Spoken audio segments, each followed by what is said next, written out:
Yeah, so day 5 started off, you know, like it always does over here, early in the morning, driving the roads. Buffalo was our absolute main priority. So the trackers over here, I mean, people have heard about how good they are, but until you see them firsthand, even for an experienced hunter like myself or other experienced hunters from North America, you really don't know the treat that you're in for to watch these guys. So we're driving the roads about 7 o'clock in the morning. Gutty, the head tracker, says, hey, I see a lone Duggaboy buffalo track. So we pile off the vehicle, get loaded up, go after him. We spend about 40 minutes tracking him, and sure enough, Gutty tracks him right down.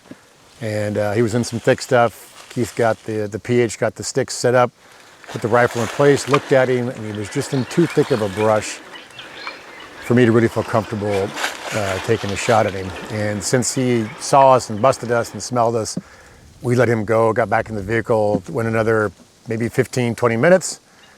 Gutty saw a herd of buffalo, the tracks where they'd crossed. We piled off, and this was a pretty big herd of buffalo. We tracked them for maybe 40 minutes or so, found the main herd.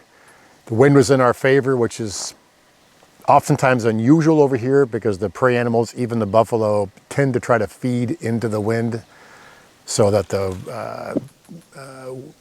whatever danger is coming up from behind them, so they feed away from the wind. The wind comes up their butt, so they can smell you from behind.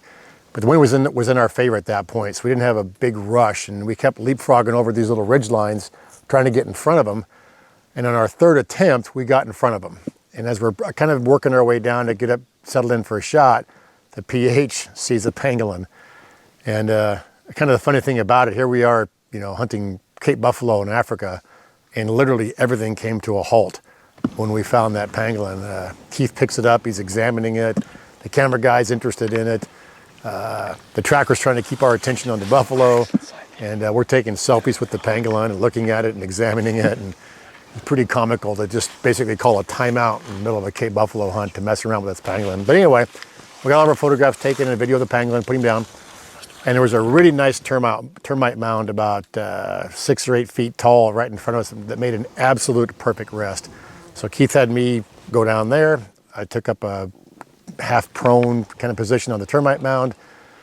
We saw the cows working their way towards us. Again, wind's in our favor, so it's perfect. They're not spooked. They have no idea that we're there. After 5 or 6 cows worked their way through, Keith says, hey, there's a bull about to poke out. And sure enough, within maybe 5 seconds, I see this gray-faced old Duggaboy bull very slowly walking. I got my scope dialed up to 6 power again so I can see what's going on. There's a nice clearing, maybe about a foot and a half wide. And as he just slowly stepped through that, I put the crosshairs behind his front shoulder.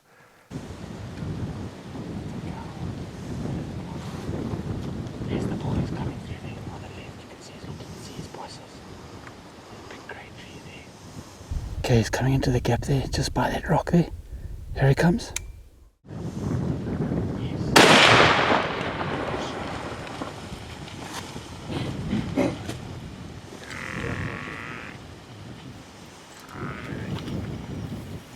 Center punched him. Of course, once I shot, then the chaos started. The buffalo ran off. We couldn't tell if I'd hit him or not. These buffalo, even if you hit them broadside at 50 yards with a very high caliber .458 Magnum, there's usually no reaction. They just spin and run. This guy spun, ran. Unbeknownst to us at that time, he was hit hard. We hit him with punched through a lung, hit his liver. He was not going to go very far. He went 50 yards and piled up. As we're tracking him, we're seeing blood spore on the side of trees, which means that's a lung hit. He's blowing, blood out the side of his lungs. PH sees him laid down about 30 yards in front of us. We put one more shot through the center of his back, just as an insurance shot. He was laying on his side, so he was dead. But just to be sure with buffalo, you make sure that they're secured. Hit him one more time, walked up to him, and that was it. Really, really just exactly what you should be looking for in a buffalo over here. He's old, white-faced, he's a Duggaboy, he's not a breeding bull anymore. He's done. He can be kicked out of the herd at any time and go on his own. Perfect buffalo to take.